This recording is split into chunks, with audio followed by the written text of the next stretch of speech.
চরমপত্র 25-এর আরেকটি পর্বে আপনাদের সবাইকে আমন্ত্রণ জানাচ্ছি। বৃক্ষ তোমার কিসে পরিচয়? ফলে।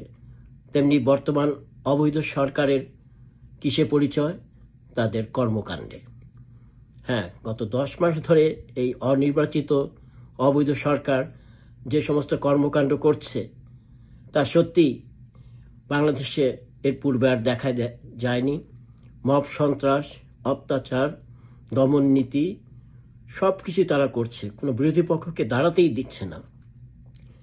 এবং এই বর্তমান সরকার, অবৈধ সরকারের যিনি প্রধান, তিনি কখনো সাংবাদিক সম্মেলনে আসেননি ক্ষমতা নেওয়ার পর, সরাসরি কোনো প্রশ্নের উত্তর দেননি আজ পর্যন্ত, যদিও তিনি বিদেশি সাংবাদিকদের প্রশ্নের উত্তর দিয়েছেন, সাক্ষাৎকার দিয়েছেন, তা তার প্রচারের জন্য।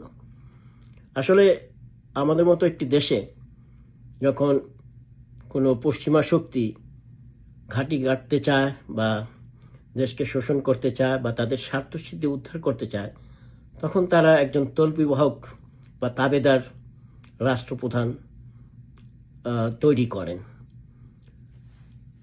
যেমন 2000 সালে মার্কিন প্রেসিডেন্ট হিসাবে বিল ক্লিন্টন বাংলাদেশ সফর করেন। এর আগে কোনো মার্কিন প্রেসিডেন্ট বাংলাদেশে আসেননি। তখন রাষ্ট্র ক্ষমতায় ছিলেন আমাদের মাননীয় প্রধানমন্ত্রী শেখ হাসিনা। বিল ক্লিন্টন সেই সফরে বাংলাদেশকে গভীর সমুদ্রের তলদেশ থেকে গ্যাস উত্তোলন এবং সেন্ট মার্টিনস দ্বীপে ঘাঁটি গড়ার জন্য বাংলাদেশকে বলেছিলেন, আহ্বান জানিয়েছিলেন। কিন্তু আমাদের মাননীয় প্রধানমন্ত্রী, বঙ্গবন্ধু কন্যা, দেশপ্রেমের প্রতীক, তিনি তাতে রাজি হননি। তাই পরবর্তী নির্বাচনে তিনি ক্ষমতা হারান। তারপরের ইতিহাস আমরা সবাই জানি। সেই বিএনপি সরকার 2001 থেকে 2006 সালে কি অত্যাচার নিপীড়ন করেছিল। যদিও তারা সেই মার্কিন যুক্তরাষ্ট্রের কে সেই গ্যাস এবং সেন্ট মার্টিনস দ্বীপ দেয়নি, তাই তারাও ক্ষমতা হারায়। এবং তখনই হঠাৎ করে 2006 সালে সব বিশ্বকে তাক লাগিয়ে দিয়ে বাংলাদেশের একজন শান্তিতে নোবেল প্রাইজ পেয়ে যান। এটা বোঝাই যায় তারা এমন একজন তৃতীয় ব্যক্তিকে চাচ্ছিলেন যিনি আন্তর্জাতিকভাবে সুপরিচিত হবেন এবং দেশেও জনপ্রিয়তা পাবেন। তাই তারা ধীরে ধীরে এই নোবেল জয়ীকে তৈরি করেছিলেন এবং তার প্রতিফলন দেখছি এখন বহু বছর পর গভীর ষড়যন্ত্রের মাধ্যমে, মেটিকুলাসলি ডিজাইনড কনস্পিরেসির মাধ্যমে তাকে ক্ষমতায় বসানো হয়েছে এবং তিনি তার পারপাস সার্ভ করে যাচ্ছেন ভালোভাবেই। ইতিমধ্যে সেন্ট মার্টিনস দ্বীপে ঘাঁটি গড়ার বন্দোবস্ত হয়ে গেছে। চট্টগ্রাম বন্দরকেও লিজ দেওয়া হচ্ছে এবং করিডোরের নামে বাংলাদেশকে একটা বাফার জোনে তৈরি করা হচ্ছে। সবই হচ্ছে বিদেশি প্রভুদের ইশারায়। এবং তাই আজ দেশে কোনো নির্বাচনের খবর নেই।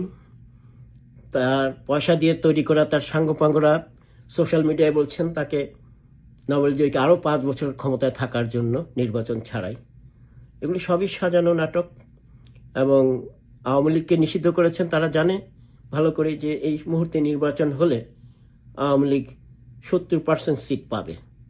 তাই তারা আওয়ামী লীগের নির্বাচনে আসতে দিবে না, বলে যে তারা আওয়ামী লীগ স্বৈরাচার। কিন্তু আওয়ামী লীগের সময় তারা ইচ্ছে করে নির্বাচনে আসেননি, একটি তকমা লাগানোর জন্য যে মানে একতরফা নির্বাচন হয়েছে, অন্তর্ভুক্তিমূলক হয়নি। সে আমরা জানি 2014 সালে বিএনপিকে 7টি পদ দেওয়া হয়েছিল স্বরাষ্ট্র মন্ত্রণালয় সহ, তাতেও তারা রাজি হয়নি। আসলে সবই কলকাঠি নাড়ছিল জামাতে ইসলাম। তারা লন্ডনে তারেককে এই ব্যাপারে ইনফ্লুয়েন্স করে বিএনপিকে কোনো নির্বাচনই আসতে দেয়নি। 2014 পর 2018 এবং এরপরে 2024-এ 23-এ। কিন্তু তারা কিন্তু সেই একই নির্বাচন কমিশনের অধীনে স্থানীয় নির্বাচন, মেয়র নির্বাচনে অংশগ্রহণ করেছে। এতেই বোঝা যায় তারা কতটুকু হিপোক্রেটিক অ্যাটিটিউডে চলছিলেন।